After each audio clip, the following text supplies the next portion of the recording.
تم قبل ما أمريكا تبدأ بهجومها على إيران بالتنسيق مع إسرائيل. قامت الأحزاب الكردية الرئيسية في شرق كردستان بعقد تفاهم أو وثيقة وحدة سياسية. وخرج علينا ابن الشاه في اليوم الثاني ليندد بهذه الوثيقة، ويعني يعتبر ذلك طبعا هي استمرار أو امتداد لمسلسل الشوفينية والعنصرية التي اعتدنا عليها. وأنا قلت قبل ذلك، قبل أن يتحدث ابن الشاه وبهذا التصريح الذي يعتبر أن إقدام الأحزاب السياسية الكردية في شرق كردستان بوثيقة التفاهم والوحدة بمثابة تمهيد تقسيم إيران. هذا الخطاب السمج الذي نراه في الحكومات، سواء كانت معارضة أو قائمة في السلطة، ذات الخطاب وذات العقلية وذات البغض الذين يورثونه وينقلونه من جيل لآخر، يعني خطاب الكراهية وتأزيم المشكلة، وجعل هذه الدول تنتقل من ديكتاتورية لأخرى. ما يجري الآن هو تفاؤل حذر للشعوب من قبل الشعوب الإيرانية والشعب الكردي في كردستان إيران. نعم، هذه الوثيقة. بعد ذلك هناك خطوة تالية، هناك مظاهرات في شرق كردستان تعلن بهجتها، فرحتها بسقوط الخامنئي ومن والى الخامنئي. طبعا إيران كما نرى أعلنت حدادا ل40 يوم عطلة رسمية بعد مقتله. قتل الهجمات وصلوا من القادة العسكريين والمدنيين وصلوا للعشرات، وهذا يسبب فراغ قيادي كبير. بحسب الدستور الإيراني فإن هناك مجلس مؤقت ثلاثي من الرئيس ورئيس السلطة القضائية وخبير من مجلس صيانة الدستور، الذي بدوره يقود البلاد حتى اختيار القائد الجديد. ونرى أن الحرس الثوري الإيراني على طريقة الصحافة، على طريقة الإعلام العراقي البائد، يتعهد برد قاسي على الولايات المتحدة وإسرائيل. طبعا الاستخبارات الغربية تشير وفق اطلاعي على بعض الصحف أن السلطة قد تنتقل إلى المتشددين داخل النظام إثر فراغ القيادة. ماذا يعني ذلك؟ يعني أن النظام قد يستشعر نهايته تماما، وأنه قد يتدارك الأمر بأن يقنع الأمريكيين بأنه لا يزال مهما، لا يزال خيارا، وقد تقبل أمريكا به بعد إجراء تعديلات. وقد نجد أنفسنا أمام نظام أشبه بنظام الجولاني. نظام الخامنئي ينتقل من نظام كان يتنطع بالشعارات إلى نظام منقاد من قبل الرغبة الأمريكية الأوروبية، وهذا ما لا آمله طبعا. ولكن كما نرى أن المشهد الذي في سوريا قد يدار، قد يتم إعادة تدويره في إيران. حاليا هناك انقطاع شبه كامل في إيران من الإنترنت، وهذا يؤثر على التواصل ويزيد من حالة عدم اليقين، إلى جانب أن مقتل الخامنئي رغم مقتله، فإن النظام الإيراني كما نعلم لا يعتمد فقط على شخص واحد، قد يستمر الحكم وفق آلية مؤسساتية. طبعا الأوروبيين باعتقادي يرون في الهجمات الأمريكية الإسرائيلية على إيران بمثابة تصعيد كبير، وقد يؤدي ذلك إلى حرب أطول وأوسع في المنطقة بدل إنهائها سريعا. إذن إن فقدان قيادات عليا داخل النظام مثل خامنئي يخلق بدوره فراغا سياسيا كبيرا قد يغير من ديناميكيات السلطة في إيران. مثلا بعض المحللين الغربيين قالوا أن نظام الحكم في إيران ليس مرتبطا فقط بشخص خامنئي، وأنا أؤيد ذلك. نظام إيراني على ديكتاتوريته هو نظام مؤسساتي كما نرى، هناك حرس ثوري، والحرس الثوري يبقى له دور رئيسي لكنه ليس الوحيد. فبعض المحللون يرون أن التصعيد الصارخ قد يؤدي إلى زيادة العزلة الدولية لإيران، خاصة باستمرار المواجهات العسكرية. وأيضا نجد أن الحشد الشعبي بدأ يتحرك في العراق، بدأ مؤيدوه بل الذين يعبرون عن غضبهم من اغتيال الخامنئي وزمرته فبدأوا يذهبون لنقل الفوضى والهجوم مثلا على السفارة الأمريكية في باكستان، ومؤشر خطير. المؤشر الآخر هو تحرك الموالين لإيران باتجاه الساحة المنطقة الخضراء في بغداد. هذا أيضا مؤشر يفيد أن المنطقة كلها في حالة تسعير، يعني المنطقة كلها تتأجج، وهذا ما تريده إيران، تريده من خلال خلط الأوراق في المنطقة، ضرب القواعد العسكرية الأمريكية الفارغة أصلا في كل من أبو ظبي، الكويت، دول الخليج كافة. انظروا أنها لم تذهب لإسقاط أو للهجوم على قاعدة الإنجرليك، وهي القاعدة الأمريكية الكبيرة في تركيا، وهذه إشارة استفهام، لماذا لم تذهب إلى هناك مثلا؟ طبعا إيران كما أعتقد ستلجأ إلى دعم حلفائها مثل حزب الله والحوثيين الذين لم يبدأوا بعد. آخرون من المنطقة يعتقدون أن المواجهة قد تتحول إلى حرب استنزاف طويلة الأمد بدلا من حرب سريعة. إذن المشهد الإيراني يفيدنا بحقيقة أن إسقاط النظام الإيراني ليس سهلا. لا يعني ذهاب بعض زمرة المؤسسات الحاكمة بوجود مؤشر قوي على غياب أو سقوط النظام، ولكن قد نشهد حرب استنزاف طويلة الأمد، حرب سريعة بهدف فرض تكاليف باهظة على الولايات المتحدة وإسرائيل. كل صاروخ يسقط اليوم على تل أبيب أو حيفا أو المناطق الإسرائيلية لها فاتورة باهظة اقتصاديا على إسرائيل وكذلك على الولايات المتحدة الأمريكية. ضرب المصالح الأمريكية ليس أمرا هينا. استمرار ضرب هذه المصالح يؤدي إلى تكلفة باهظة على الأمريكيين، ليس بالضرورة أن تكون تكلفة الأرواح. أمريكا اعتبرت من حربها على أفغانستان وعراق ولم تعد تسوق جنودها إلى المعارك، لكنها اقتصاديا تستنزف، وأمريكا أيضا لا تريد ذلك، لا تريد أن تستنزف في إيران.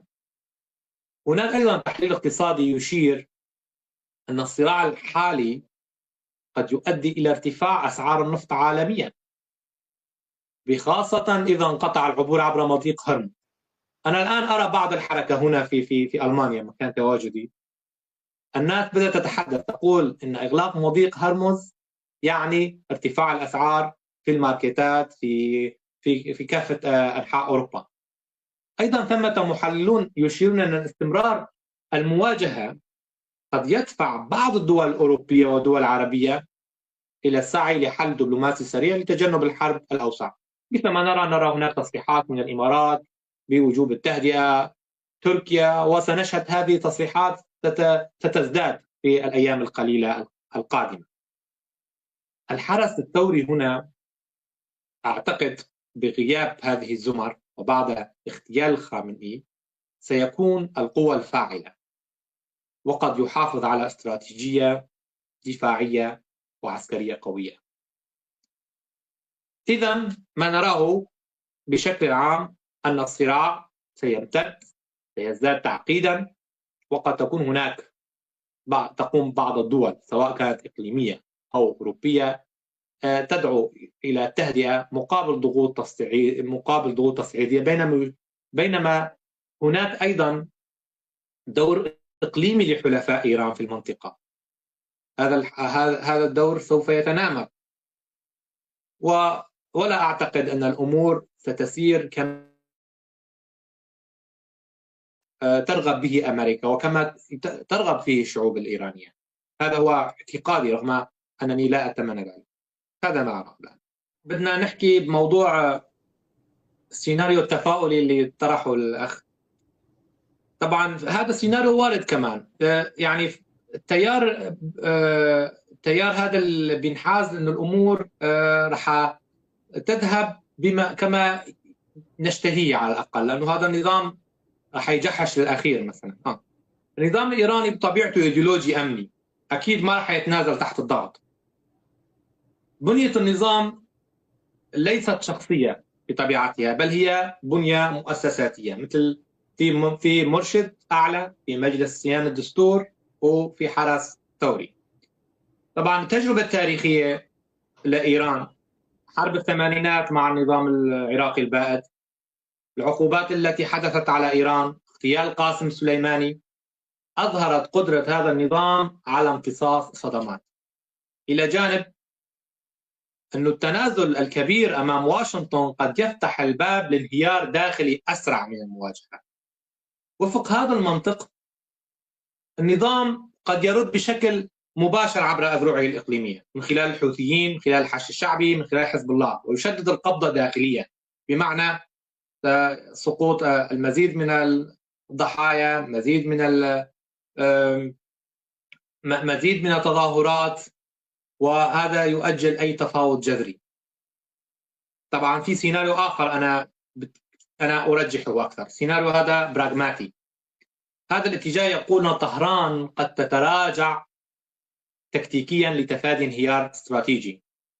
يعني الاقتصاد في وضع هش، هناك عقوبات كما نرى، هناك تضخم، هناك تراجع في العملة، والشارع الإيراني كما نرى في حالة موجات واسعة من التظاهرات غير مسبوقة، لم يكن ثمة هناك هذه الاحتجاجات لم تكن بهذه الوتيرة قبل. والمؤسسة الحاكمة بطبيعة الحال ليست موحدة بالكامل، هناك صراع أجنحة، هناك تيارات متشددة، وبالمقابل ثمة تيارات براغماتية، تيارات تذهب باتجاه تفاوض مع أمريكا بخصوص الملف النووي، وتيارات لا تريد ذلك. قد نشهد مفاوضات غير مباشرة، تهدئة مؤقتة، أو تنازلات بخصوص الملف النووي، وأنا هذا أرجحه أكثر شيء. لكن أنا لا أتوقع أن تعلن إيران استسلامها وترفع الراية البيضاء، وإنما ستعيد تموضعها بطريقة أو بأخرى. هناك سيناريو آخر، سيناريو حالم، سيناريو يتعلق بأمنياتنا كشعوب. مثلا يقول أنه أي صدمة في رأس النظام قد تفجر صراعات داخلية في مراكز القوة، وإذا لم يتم تعيين شخص مكان الخامنئي، هذا يؤدي بالتدريج إلى انقسامات داخل أجنحة الحرس الثوري والنخبة الدينية، بما يعني سيكون هناك ضغط خارجي يا حي يؤدي الله إلى إنهاك اقتصادي، ومن ثم سيخلق ذلك سخط شعبي قد يخلق لحظة انتقال، ومن ثم إسقاط النظام كنتيجة عنه. إذا أردنا أن نكون موضوعيين ونحاول فهم هذه الأحداث بموضوعية قدر الإمكان، بطبيعة الحال الأنظمة الإيديولوجية الشعبوية كالأنظمة كالنظام الإيراني يميل بطبيعة الحال للمقاومة حتى الرمق الأخير. نحن نعلم أن الفرس عنيدون بطبعهم، وأنهم قد يذهبون للحرب حتى النهاية. إذا طبعا ستختار التصعيد. إيران ستختار التصعيد وخلق الأوراق. وإذا شعرت أن الناس أن مؤيديها يعني الكتلة الشعبية التي تؤيد مشروع الخميني والثورة الإسلامية، إذا شعرت بأن هذه الكتلة ستخسرها مع الوقت، فإنها ستذهب إلى مخرج تفاوضي. هذا ما أعتقده. إذا هل سيتغير النظام؟ لابد من وجود 3 عوامل لتغيير هذا النظام. أوله، يجب أن يكون هناك انقسام حاد داخل النخبة الشعبية المؤيدة للثورة الإسلامية.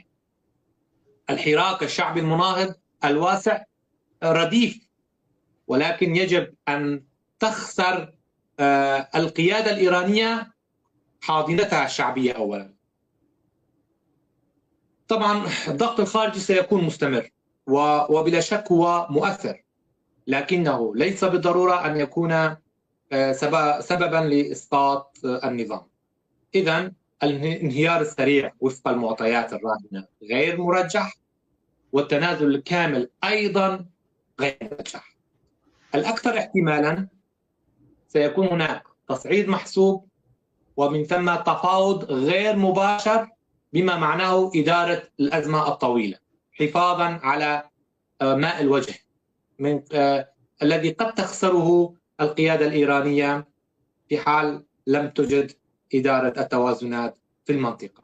موضوع هو في مخاوف جدية إنه الروس والصينيين يدخلوا على الخط ويحاولوا ينقذوا النظام الإيراني مقابل صفقات مستبعد. تعقيبا على حديثك أستاذ ممدي، بالنسبة لروسيا والصين أكيد ما راح يدخلوا عسكريا، يعني هذا الشيء مستبعد أكيد يعني. ولكن يعني دخول أمريكا في الصراع مع إيران يعني استنزاف واشنطن، إنه باعتبار إنه أي انخراط أمريكي أوسع في الشرق الأوسط يخفف الضغط على روسيا في جبهة أوكرانيا. كمان يؤدي ذلك إلى دخول الصراع الأمريكي الإيراني يؤدي إلى تشديد الموارد الأمريكية، وهو بطبيعة الحال يخدم موسكو من الناحية الاستراتيجية، إلى جانب أنه إيران تعتبر بالنسبة لروسيا شريك عسكري واقتصادي من بداية الحرب الأوكرانية. وكما نرى كان في بين الروس والإيرانيين هناك تعاون بما يخص في الطائرات المسيرة وموضوع الطاقة والعقوبات.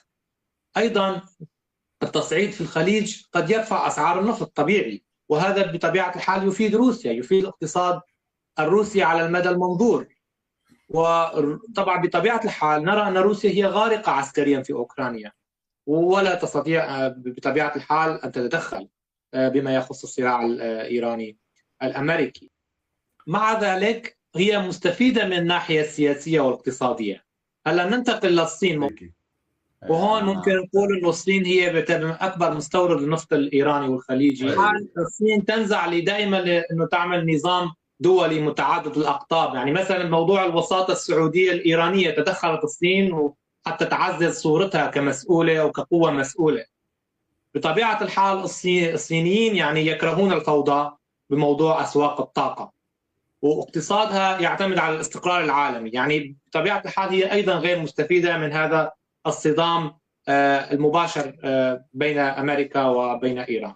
طبعا مصلحتها بالنهاية هي الاحتواء والوساطة وليس التصعيد. إيران ممتد يعني بين الولايات المتحدة وإسرائيل حيفتح جبهات ويعقد المشهد السوري بشكل مباشر. يعني الحرب هو مو مجرد يعني مثل ما عم نشوف مو مجرد مواجهة بين دولتين، يعني هي حرب متعددة جبهات، والجبهة الرخوة أو الميدان أو الواسع هو الميدان السوري. يعني ممكن احتمال الميليشيات الموالية لإيران تتجدد، مثلا مثل فيلق القدس، حزب الله السوري يكونوا جزء يعني بيحاربوها الميليشيات الموالية. وبروز داعش كمان، داعش رح تستفيد من هذا الصراع بشكل رئيسي، فتدخل يعني ببغية السيطرة على إعادة سيطرتها. وخلق الأوراق خاصة بالمشهد السوري هي مصلحة إقليمية ودولية. بعض المحللين بيقولوا أنه ممكن تتحول سوريا إلى ساحة مواجهة ثانوية بين القوى المتصارعة بالنيابة عن إيران. هذا الشيء بيخفف الضغط على الجبهة الإيرانية على فكرة. وكمان باعتبار موقع سوريا وموقع استراتيجي، ممكن هي الاشتباكات بين الميليشيات داخل سوريا تهدد الجوار، مثلا الجوار الإسرائيلي، الجوار اللبناني، يعني وهذا الشيء تستفيد منه إيران بالدرجة الأولى على فكرة. أنه هاي أيضا تقوم بتفكيك التحالفات، بيصير في إعادة تموضع داخل سوريا. محتمل أنه بعض الفصائل قد تتراجع وتغير ولاءها. ممكن الذين الناقمين على تصرفات الجولاني ينضموا إلى داعش. ممكن أطراف إقليمية تعيد حساباتها، مثلا تركيا غير راضية عن الاتفاق الذي جرى بين قوات سوريا الديمقراطية وحكومة أبو محمد الجولاني. قد تنسف هذا الاتفاق بأي طريقة. العمشات والحمزات جاهزون لأي تحول. هناك عشائر لا تزال ناقمة على هذا الاتفاق، تعتبر هذا الاتفاق بمثابة نصر للكرد، يعني بمعنى أكثر من دولة مستفيدة من أن تتحول سوريا إلى ساحة حرب إقليمية ضارية بما فيها إيران وتركيا المتخوفة أصلا من هذا الصراع الأمريكي الإيراني. هناك ضغوط على الاقتصاد السوري، مثلا الحرب الإقليمية بطبيعة الحال تؤدي إلى ارتفاع أسعار النفط وتقلب الأسواق، مما يزيد من تكاليف الاستيراد، وأيضا يضغط على الاقتصاد السوري الضعيف أصلا. وهي الاضطرابات الإقليمية تقلل الاستثمار الخارجي وتزيد من مستوى التضخم في سوق المال. يعني مو بس فقط عسكريا إيران وروسيا حتدخلوا، بس حيدخلوا من الناحية الدبلوماسية والاقتصادية مشان يحموا مصالحهم في مواجهة السياسة الأمريكية الإسرائيلية. هذا بطبيعة الحال يعزز النفوذ الإيراني والروسي في القرار السوري والميليشياتي. هذا شيء لا أمله، ولكن هذا السيناريو أيضا وارد مع اشتداد واستمرار هذا الصراع الإيراني الأمريكي الإسرائيلي. توتر المنطقة يدفع من الاضطرابات الداخلية في سوريا، مثل احتجاجات، نزاعات بين جماعات وتفكك اجتماعي، لأن الأزمة الإقليمية لا يمكن فصلها عن الأزمة السورية المستمرة أصلا منذ بداية ما يعرف بالربيع العربي. بعض السيناريوهات تشير إلى أن هذا الحرب وتوسيع رقعته قد تدفع القوى الدولية إلى البحث عن حلول دبلوماسية مشتركة لحفظ الاستقرار في سوريا والشرق الأوسط. بمعنى أنا أرى أن هذا الصراع ليس من مصلحة أحد أن يستمر هذا الصراع أو تستمر هذه الضربات، لأن هذا يعيد المشهد إلى الوراء، إلى بداية حقبة الربيع العربي. وفق آخر تصريح من الجنرال مظلوم عبدي، قال أننا مع هذا الاتفاق في حال لم يستمر فإننا مع رهان المقاومة، سوف ندافع عن مناطقنا الكردية بقوة. قالها بشكل واضح. إذا هناك احتمالات من أن هذا الاتفاق قد لا يستمر، بخصوصا أن هذا الاحتمال مرجح ببداية الحرب الأمريكية الإسرائيلية الإيرانية. أنا قصدي هلأ بالحرب مع إيران، هل الموقف الكردي في سوريا هو ستاند باي، يعني عمليا موقف الحذر المتفرج الجاهز للدفاع عن ببداية النفس؟ تصريحي، ببداية حديثي أشرت أن التفاؤل هو تفاؤل حذر. نعم. هناك سياسات قوى متصارعة، هناك تحركات من قبل الفصائل المسلحة، والتحالفات قد تتغير في أي لحظة. كذلك الضغوط الاقتصادية والاجتماعية كلها ستتداخل في الواقع السوري، وهذا يعني تعميق للانقسام، وربما نشهد إعادة ترتيب القوى داخليا وخارجيا، وقد نشهد فيما بعد بعض السيناريوهات المتعلقة بالتفاوض. طيب، لم يكن هناك اصلا مشروع يساري سوري لمناهضه النظام. ببدايه 2011 وقفوا على الحياد. ربما اعتبر البعض انه هذا الحياد او هذا الخط ممكن ياثر على وجودهم. يعني هلا ممكن نعتبر المشروع اليساري المناهض للنظام او اللي كان قدم رؤيه هو المشروع اللي قاده الكرد بمناطقهم. يعني اعتبروا نفسهم خط ثالث، لا مع المعارضة ولا مع النظام، وبالتالي أحسنوا. يعني قاموا بتحديد المناطق من نعم. أنه معلش تثار معلش إلى هشيم أو إلى أطلال. معلش خلي التوقع أو السيناريو الأقرب حاليا هو أنه دروز بيحافظوا على مناطق نفوذهم في السويداء ويواصلوا سياسة الحياد التكتيكي مشان يتجنبوا أنه المنطقة تدخل بصراعات مباشرة. وبالنسبة للكرد راح يقوموا بتثبيت حكمهم الذاتي شو بمناطقهم المقصود بالحياد التكتيكي؟ معلش مع تعزيز التحالفات مع الولايات المتحدة، ممكن بعض القوى الإقليمية حتى تتأمن دفاعاتهم. هذا الصراع الإيراني الإسرائيلي الحالي قد يخلق توترات داخل سوريا، يعني إلى أي مدى تكون محدودة أو واسعة، خصوصا قرب الحدود مع لبنان وإسرائيل. هذا الشيء بيفرض على الدروز والكرد مراقبة الموقف وتجنب التصعيد. بما يخص موضوع الثورة السورية، أساسا كان من الصعب أنه اليساريين أو العلمانيين بصورة عامة أنه يكون لهم وجود أو مركز قوة في ظل شعب سوري بغالبيته يؤيد الحاضنة الإسلامية ويعتبر الثورة أو ينظر إلى الثورة على أنها امتداد للصراع الطائفي بين الإخوان المسلمين ونظام الأسد. يعني بمعنى لم تكن هناك وجود لحاضنة علمانية سورية معارضة للنظام. إن كانت موجودة فكان عبارة عن أفراد لا يملكون تأثير وثقل. يعني عندما نشهد الحالة السورية نجد أن هناك القوى التي تقاتلت من بدايات 2011 حتى الآن هي قوى راديكالية، سواء كانت يسارية أو كانت إسلاموية. مثلا الحالة الإسلاموية المعارضة سادت كل سوريا عدا المناطق الكردية أو المناطق التي هيمن عليها حزب العمال الكردستاني بإيديولوجيته وبقاعدته الشعبية، واستطاعت أن تمثل الوجه اليساري أو الوجه العلماني للثورة السورية ببعدها الحيادي، لأنها لم أبت أو لم تشأ أن تكون جزء من هذا المخطط. أصلا المراد به أن يتم تأجيج الصراع ما بين الأطراف الإسلاموية اليمينية الراديكالية وبين نظام الأسد، كونها رأت أنه لا يمكن للثورة إلا أن تكون مسلحة، ولا يمكن أن تكون إلا راديكالية حتى تستطيع مواجهة نظام كنظام الأسد المدعوم أساسا من نظام جهادي عقائدي إيراني. إذا الساحة هي ساحة العقائديين، لا يمكن لغير العقائديين أن يكونوا في الساحة أصلا. يعني مثلا الإصلاحي مثلنا أو الديمقراطي مثلنا يعني يأبى أن يمسك السلاح، ويأبى أن يجيش خطاب شعبوي، كونه يفتقد لهذه الكاريزما أو يفتقد لهذا الجذب الشعبوي. من يستطيع أن يجيش الشارع شعبويا؟ هو يجب أن يكون هناك نظام معارضة راديكالي سواء كان يساري أو يميني، هما القادرين على محاكاة الذائقة الشعبية للشعب السوري. عداهما لا يمكن أن يقود الثورة ضد نظام طائفي عقائدي كنظام الأسد الممول إيرانيا وروسيا.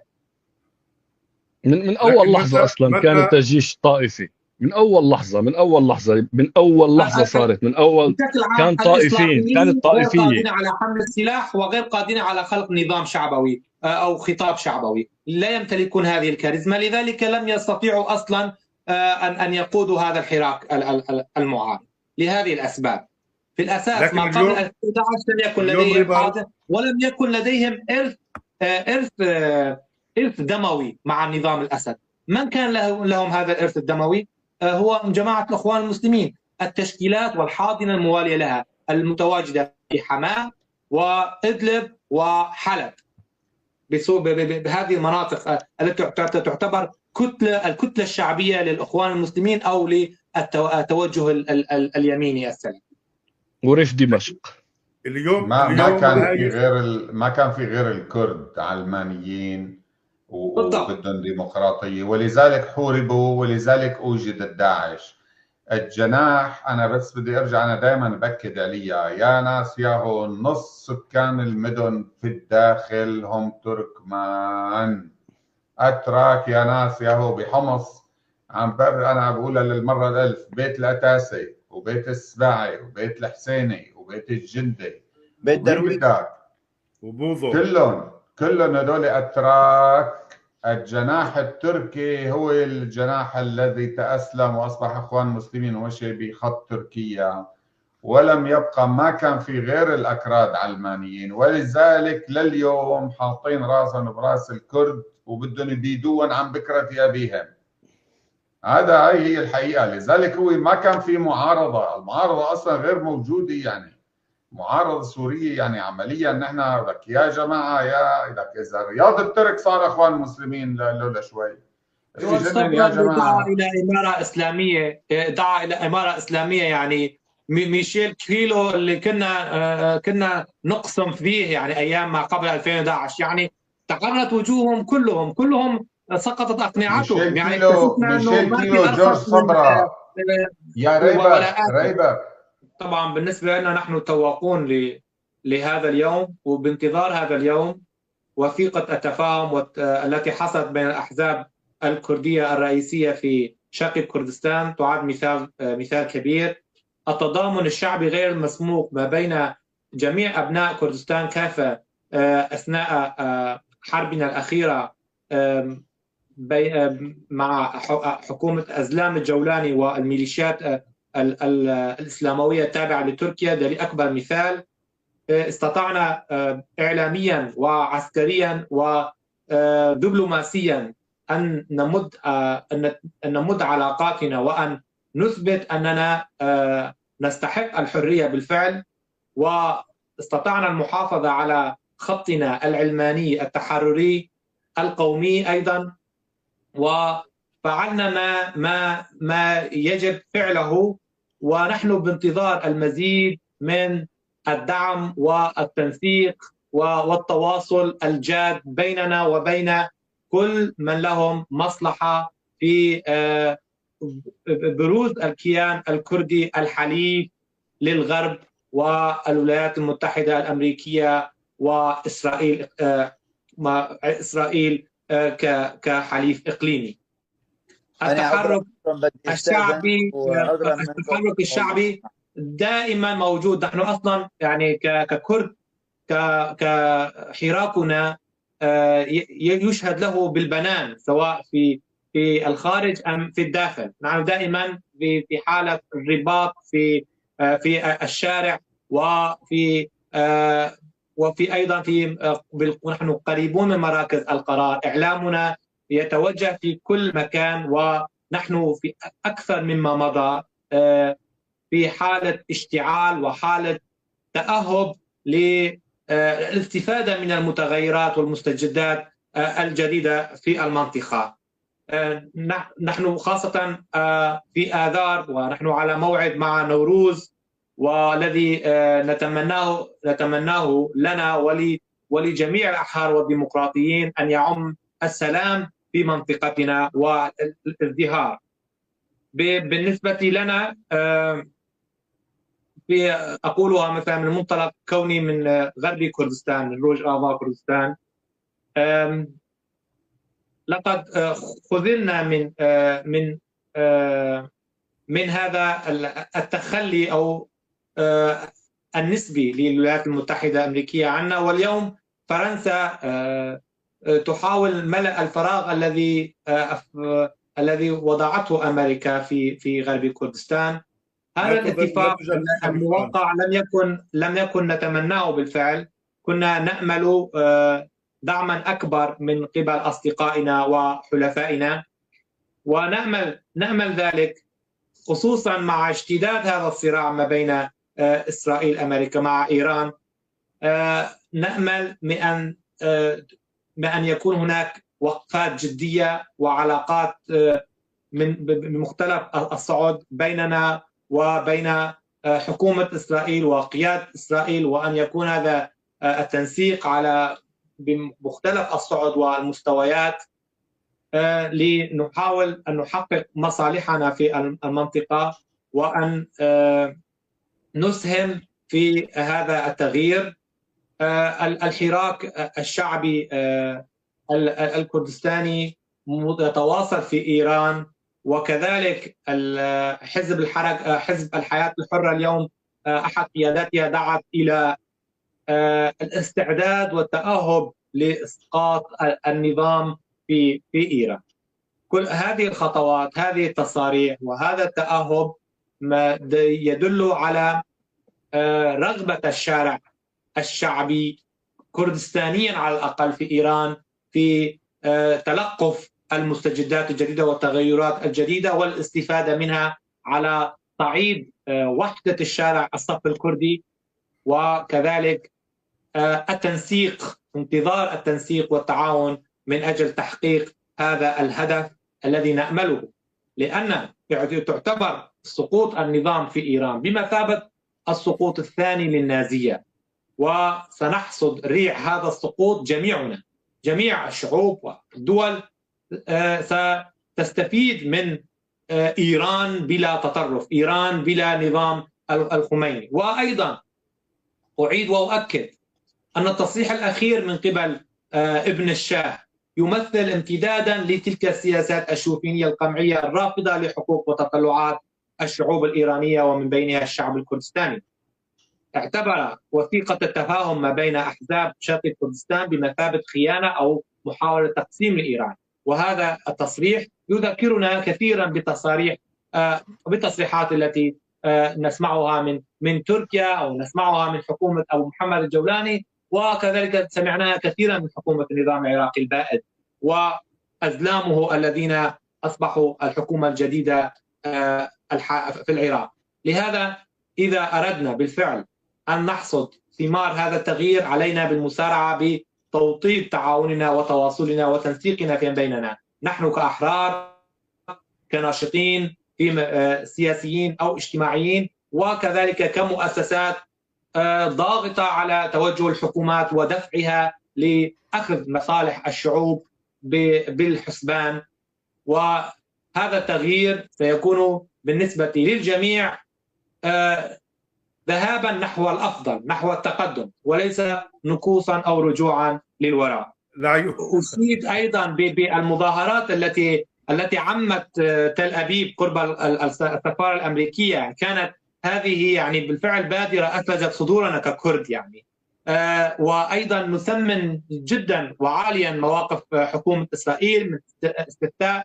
كانت إسرائيل هي الدولة الوحيدة التي أيدت استفتاء جنوب كردستان 2017، وأيضا هي الذي السباقة في الإدلاء بمواقفها وتصريحات إزاء ما يحدث من محاولات ومؤامرات تركية ضد طموحات الكرد سواء في غرب كردستان أو في الأجزاء الأخرى. يعني هذا، لكننا نأمل المزيد من التعاون، المزيد من الحراك الدبلوماسي. نحن نعلم أن حكومة إسرائيل لا يمكنها أن تتدخل أو أن عسكريا مثلا، لكنها قادرة من خلال القنوات الدبلوماسية، من خلال ما حدث، ما قامت به أيضا. نحن نعلم أن كل الحراك الذي أوتي من الكونغرس وقانون حماية الكرد كله جاء نتيجة دعم إسرائيلي لنا، وهذا الشيء نثمنه عاليا، ونأمل المزيد من التعاون، المزيد من التنسيق بفضل جهود أمثالكم أخ مندي الصبري. أنتم اليوم دعامة لصوت الأقليات غير المسموع، وأنتم بالنسبة لنا الرئة لتنشق الهواء، هواء الحرية والعدل والسلام. أنا بعتبر أستاذ ريكاردو، بعتبر أنه الشعب السوري أو الشعب العراقي هي كلها عبارة عن هويات فرضت علينا، يعني فرضت علينا من الخارج. أصلا ما في شيء اسمه شعب سوري في الحقيقة. الأحداث أثبتت هذا الشيء من 2011 وما قبل. يعني الشعب السوري هو هي الهوية فرضت علينا غصبا عنا، فرضت على هي المكونات اللي هي ما التجانس بينها مستحيل، لأنه ما في وعي. وهلا بيقولوا مثلا ليش العلمانيين ما قادوا الحراك؟ ما كان في صوت العلمانيه اصلا، ما كان في حاضنه، ما في حاضنه شعبيه للعلمانيه.